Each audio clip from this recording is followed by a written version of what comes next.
Il est 11h05. Je crois qu'on va pouvoir commencer pour ne pas empiéter sur le programme des uns et des autres. Oui, c'est ça.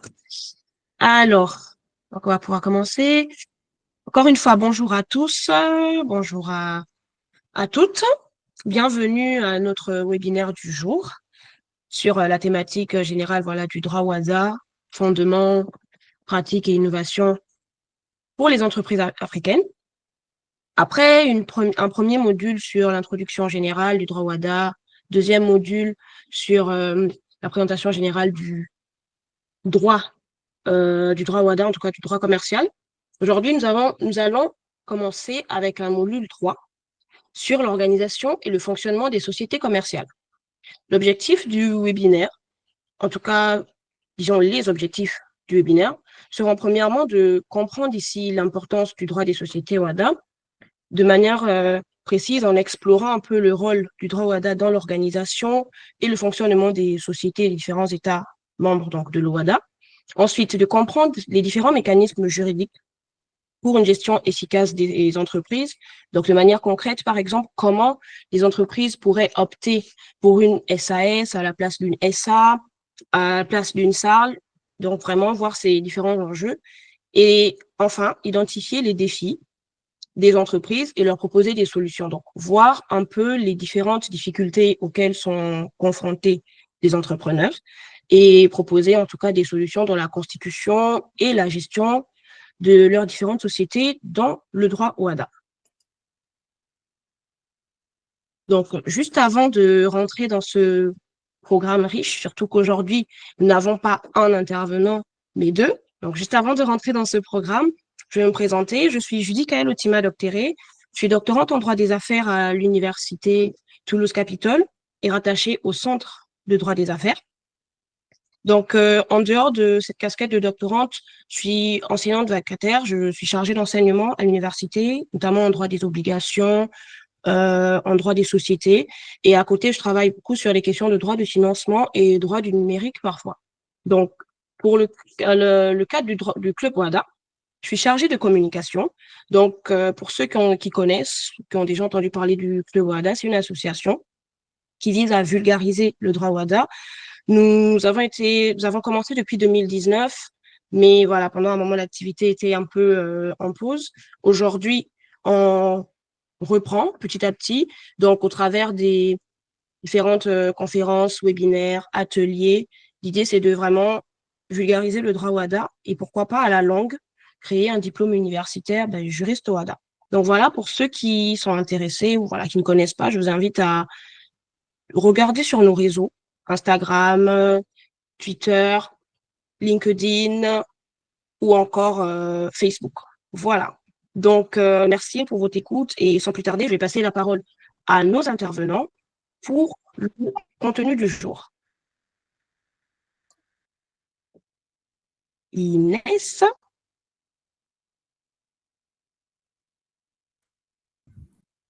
Oui, bonjour à tous. Merci déjà. Merci Fabrice et merci Judy Kael de m'avoir proposé d'intervenir aujourd'hui sur ce webinaire. Très rapidement pour me présenter, donc moi je suis avocate au barreau de Paris. Aujourd'hui, je suis collaboratrice donc, dans un cabinet international qui est dédié à l'Afrique. En 2023, j'ai lancé un site de partage d'articles juridiques sur l'Afrique francophone qui s'appelle ifrica.com. Et donc, je vous parlerai un peu plus tard de tout ce qui est stratégie, structuration juridique pour les sociétés commerciales en droit WADA. Voilà. Donc, Inès, c'est bon pour toi? Ifriqiya, la présentation est faite? Oui, je pense que tout le monde peut aller regarder. On a un LinkedIn, on a aussi un site internet. Donc, n'hésitez pas, après le webinaire, on pourra en discuter. D'accord, merci pour cette introduction, Judy Kael, et merci Inès pour avoir accepté de participer à ce webinaire de vulgarisation. Justement, c'est un énième webinaire qui s'inscrit dans une dynamique de vulgarisation du droit OHADA en Afrique et aussi pour ceux qui seraient intéressés en Occident, que la société Lex Enim Omnia, dont je suis le président, lance depuis le mois de janvier 2025. Donc, je me prénomme Fabrice N'Diatta, je suis docteur en droit. J'ai soutenu une thèse sur la dématérialisation des valeurs mobilières en zone CEMAC et cela a justement fait l'objet d'un webinaire en janvier. Je suis le président de la société L'Expédime Omnia. Donc, c'est une start-up qui est orientée Legaltech que j'essaie de piloter comme ça à distance, qui est située au Cameroun et qui a commencé avec un micro-statut d'établissement avant de muter vers la forme sociale de SAS. Donc, c'est une Legaltech qui propose plusieurs services allant du consulting à la logistique et vraiment avec cet aspect Legaltech dans la mesure où, avec des collaborateurs informaticiens, on a développé un logiciel de gestion des titres électroniques à destination des SA et des SAS. Alors, l'expertise est plurielle parce que ça tourne tout autour du droit des contrats, du droit des sociétés, du droit du numérique. J'ai fait de la blockchain pendant 2 ans à l'université Le Havre, Normandie, comme ingénieur de recherche, ce qui m'a permis de pouvoir définir certains modules qu'on a élaborés justement et qu'on a vus en février lors d'un webinaire. Donc, parallèlement à tout ça, je suis enseignant-chercheur à l'Université Paris-Nanterre. Je suis très content d'être avec vous ce matin.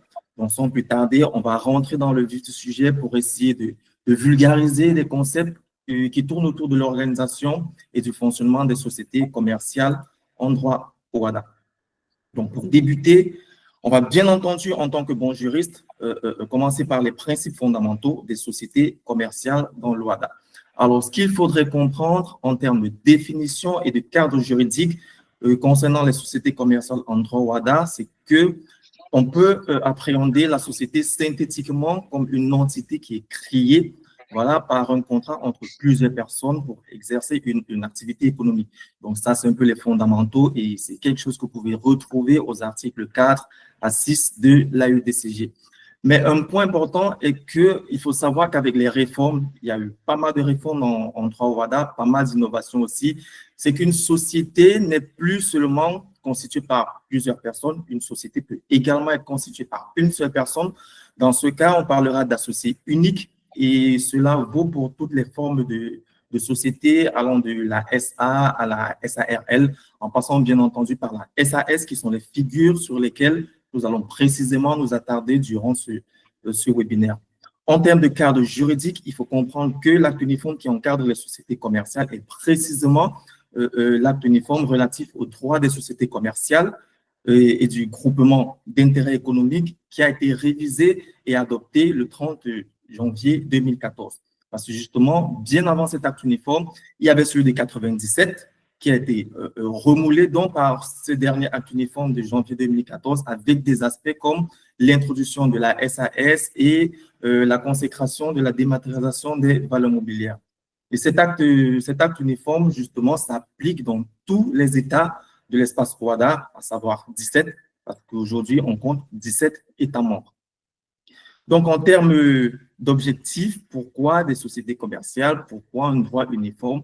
Parce que le but est d'encadrer de façon harmonisée, de façon unifiée, un contexte de création, de fonctionnement et de dissolution des sociétés qui va s'appliquer dans tous les États de l'espace WADA. Mais en plus de ces règles générales que pose l'acte uniforme, de cette AEDSCGIE, comme on l'abrège de façon générale, c'est qu'il faudrait comprendre qu'il y a des règles qui s'appliquent en complémentarité de cet acte uniforme dans des pays précis ou dans des espaces sous-régionaux précis, comme par exemple en CEMAC, où il y a le code CIMA qui pose les règles spécifiques aux sociétés qui exercent dans l'assurance. Il y a parallèlement aussi la COBA qui va poser ou ajouter d'autres règles supplémentaires à celles qui sont posées par l'OADA dans le contexte des sociétés bancaires. Donc, pour continuer, justement, il y a quelques formes juridiques qui sont reconnues par l'AEDSCJE de 2014. Il y a plusieurs types de sociétés commerciales classées selon leur structure et leur mode de fonctionnement. On commence bien entendu par les sociétés de personnes où on distingue d'une part la société en nom collectif, abrégé SNC, ou la société en commandite simple, qui est la SCS. Donc, ces sociétés de personnes reposent sur la confiance entre associés et dans lesquelles les personnes s'associent en considération de leur personnalité, ce qui relève en outre du caractère intuitif, personnel, à l'inverse des sociétés de capitaux qui offrent généralement une responsabilité limitée. On a les sociétés hybrides qui combinent un peu les deux systèmes, c'est-à-dire qu'on va retrouver en même temps quelques caractéristiques des sociétés de personnes et parallèlement des caractéristiques des sociétés de capitaux. Pour les sociétés de capitaux, il y a bien entendu une société qui est très connue, qu'on appelle la société anonyme, c'est la SA, et les sociétés par action simplifiée qui ont été justement introduites par le dernier acte uniforme qui porte sur les sociétés commerciales de 2014. Et puis, en termes de société hybride, il y a justement la SARL qui est en Afrique encore une société qui est très convoitée par les entrepreneurs en raison voilà, de sa combinaison entre souplesse et responsabilité. En outre, en droit WADA, il faut savoir qu'il y a une distinction entre société à risque limité et société à risque illimité qui est essentielle dans la mesure où les premières, dont les sociétés à risque limité, protègent le patrimoine personnel des associés, tandis que les secondes, les sociétés à risque illimité, impliquent un engagement total des associés sur les dettes sociales. C'est une distinction qui a un impact direct sur la gestion du risque et les stratégies entrepreneuriales. Donc, ce serait intéressant pour les personnes qui voudraient se lancer dans l'entreprise, pour les personnes qui sont dans le conseil, de bien maîtriser ces aspects pour mieux accompagner leurs prospects ou leurs clients. Par ailleurs, on peut évoquer la société en participation et le GIE. Justement, l'acte uniforme s'appelle acte uniforme relatif aux droits des sociétés commerciales et du groupement d'intérêts économiques. Donc, il y a bien entendu le GIE qui n'est pas une forme commerciale à proprement parler, mais un type qui est consacré par cet acte uniforme-là. En termes de société en participation, ce qu'il faudrait retenir, c'est que c'est une société dont les associés ont convenu de sa non-immatriculation au RCCM. Par conséquent, elle n'a pas de personnalité juridique et elle n'est pas soumise à publicité. Donc, pour ceux qui souhaitent approfondir ces aspects-là, vous pouvez regarder aux articles 114 et aux articles 854 et suivants du dit acte. Par ailleurs, le groupement d'intérêt économique, lui, il a pour but exclusif de mettre en œuvre pour une durée déterminée tous les moyens propres à faciliter ou à développer l'activité économique de ses membres. Donc ça, c'est un point que vous pouvez regarder par vous-même à l'article 869 de l'acte uniforme. Voilà, avant de sortir de cette diapositive, j'aimerais ajouter un petit mot. C'est qu'il faut noter qu'une société est constituée à compter justement de la signature de ses statuts. Donc, le cas contraire, pendant la rédaction des statuts, par exemple, il faudrait donc savoir que dans ce contexte, la société est encore en formation. Par ailleurs, pour ce qui est des sociétés non reconnues, parce que là, on a présenté un peu les formes juridiques reconnues par l'AUD-SCJIE, il faut savoir qu'en termes de sociétés non reconnues, on distingue généralement la société de fait, qui est une société qui a été irrégulièrement constituée, c'est-à-dire qu'elle a vraiment respecté les étapes, elle a élaboré un statut, mais il peut avoir une omission au niveau des mentions obligatoires, ce qui fait en sorte que dans ce contexte-là, elle devient une société de fait. À différencier donc avec la société créée de fait, qui est le type de société dans lequel des personnes se comportent comme des associés, mais sans avoir véritablement constitué une société reconnue. Donc, on ne pourrait pas, dans ce contexte-là, parler d'une SA ou d'une SARL, etc. Toutefois, lorsque ces sociétés de fait ou créées de fait sont reconnues par le juge, il faut savoir que ce sont les règles de la SNC, la société en non collectif, qui va s'appliquer aux associés.